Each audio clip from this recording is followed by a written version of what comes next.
In this workout, we're going to draw a car in isometric perspective. Let's go.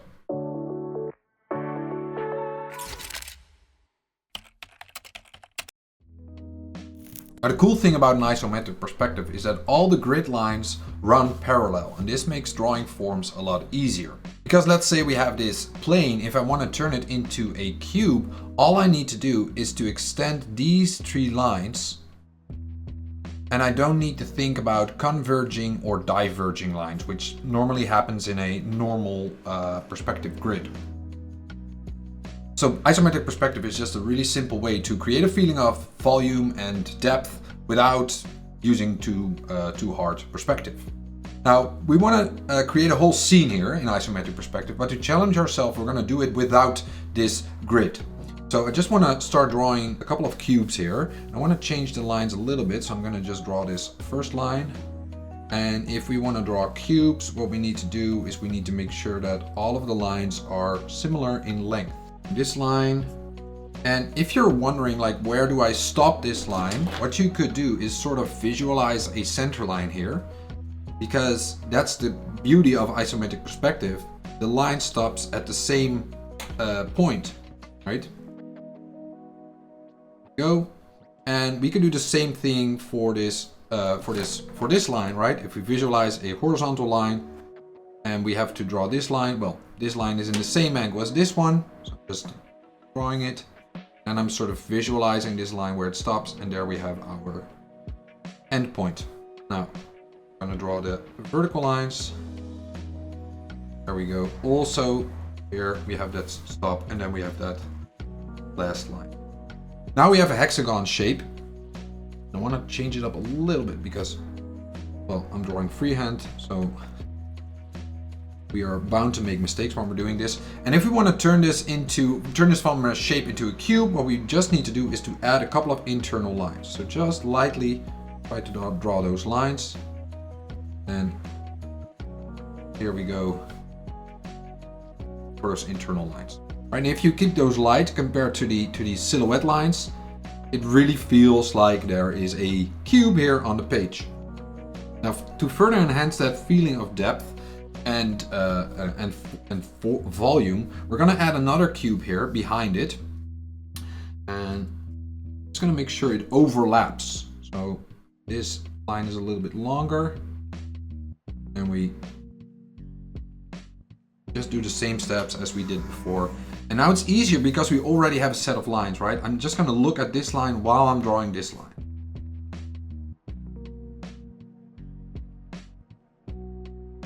And the cool thing, when you have already a couple of forms in your grid, you can actually use them sort of to visualize the rest of the grid. So what we're going to do is we're going to use those two cubes to draw this car. And to do that, I'm first going to start with sketching out the overall proportions of the car using a red ballpoint pen, because the contrast is a little bit lighter, which makes it a little bit easier. I'm just going to draw the overall proportions here. And while I'm drawing all of the lines, I'm just going to look at the lines I already have over here. I'm hovering over the line over here before I draw it here, so I have the same angle.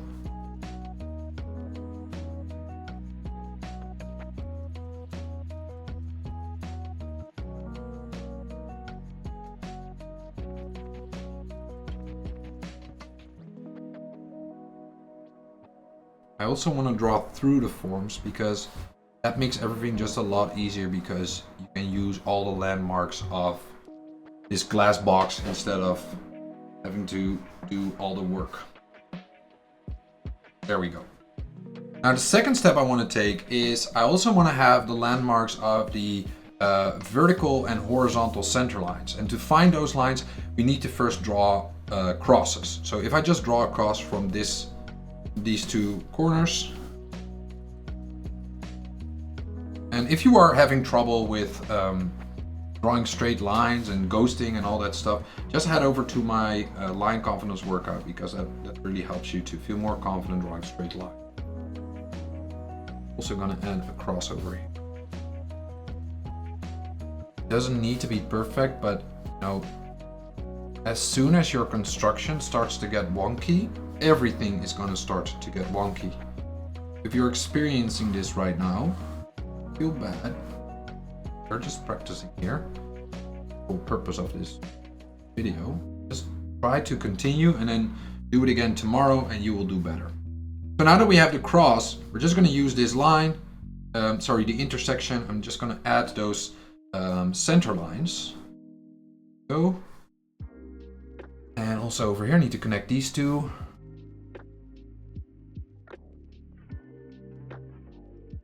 And I also want to have a center line going through the middle. Here's the intersection. So I need to just go through these two dots. There we go. And the same for. Here's the intersection and here is my line. Well, whatever. There we go. Now, the second thing I notice when I look at this car is that there are sort of 1, 2, 3, 4 levels. So we have the top plane, the roof, and then we have sort of top of the body, bottom of the body, and then the ground. Now, I just want to mark those lines as well. I'm just going to ghost them a little bit here. We don't need to measure everything, right? A little bit lower. Just going to use these lines over here to help us build the whole car. Now I'm actually going to switch to a blue ballpoint pen because it's a little bit darker. It's going to help me to sort of go over this sketch. And we're going to start with the roof. So this is in the middle. And I'm just going to make it into somewhat of a square. And since we have that center line, it's just making life a little bit easier.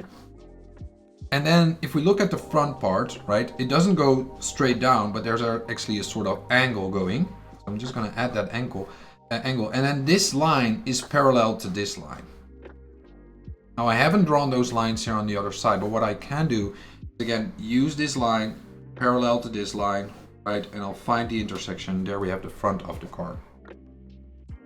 Now I need to draw the front.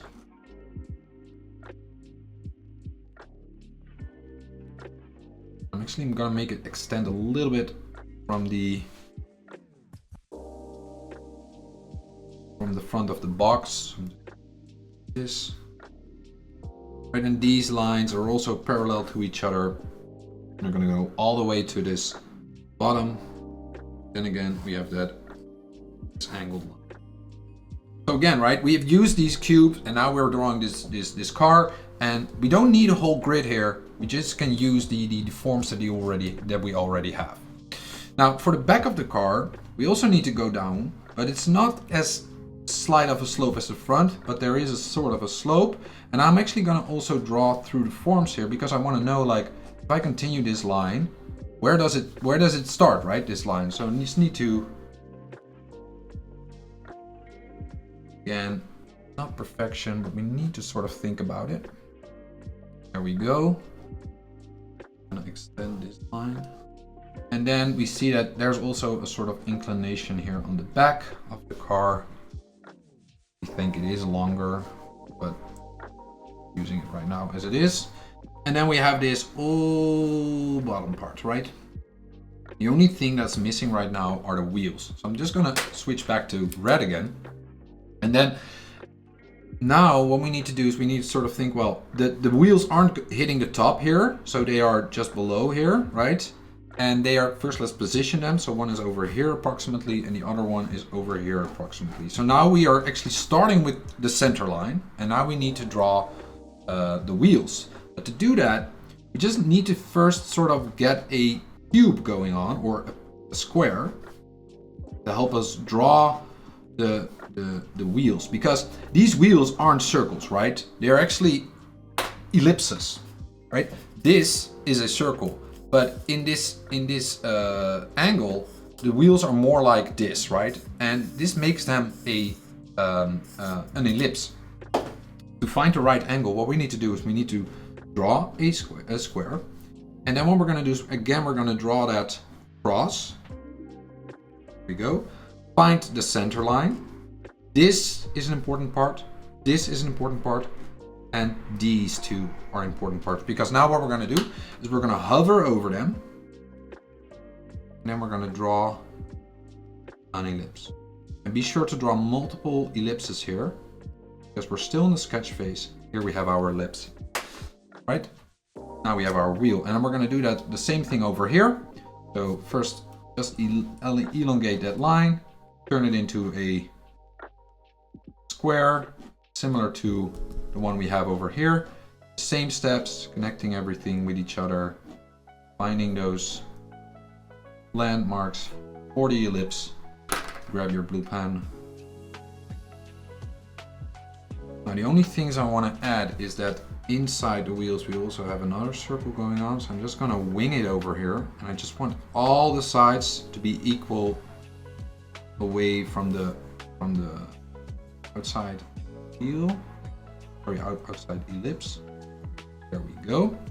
Now one thing I also want to add is a little bit of a space between the wheel and the body. And then of course we have this part. The wheel isn't like a flat thing. We need to add a little bit of volume. So we need to find the point that is most away. Like this is the point.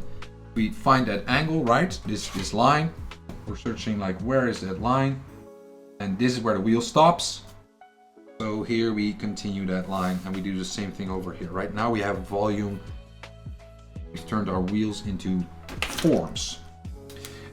And now I'm going to switch back to my dark pen, because you'll notice when I start to draw the outline of this car, it's really going to show itself to be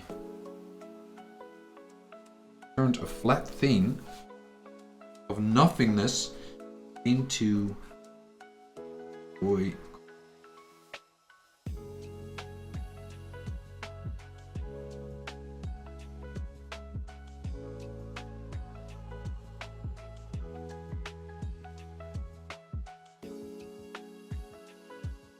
Although I feel like this works, what I do want to adjust a little bit, I feel like the car needs to be a little bit heavier. So what I'm going to do is I'm just going to add also the internal lines the same width.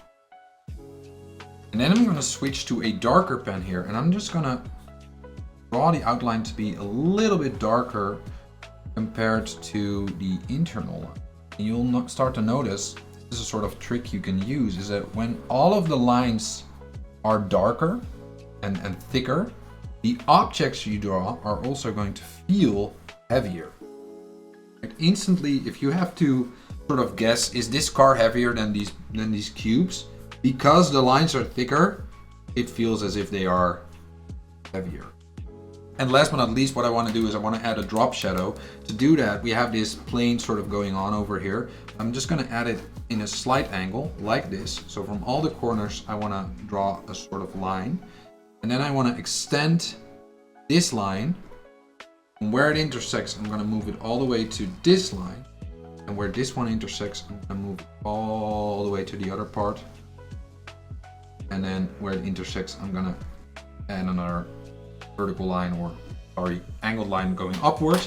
And I'm going to fill this whole area with black, and you'll notice that the car really feels heavy.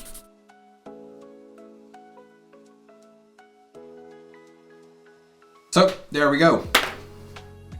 Thanks for doing the workout, and I promise you next time you will do better. If you want to further develop your drawing skills, check out the Drawing from Imagination Academy over at my website. Hope to see you there. Adios.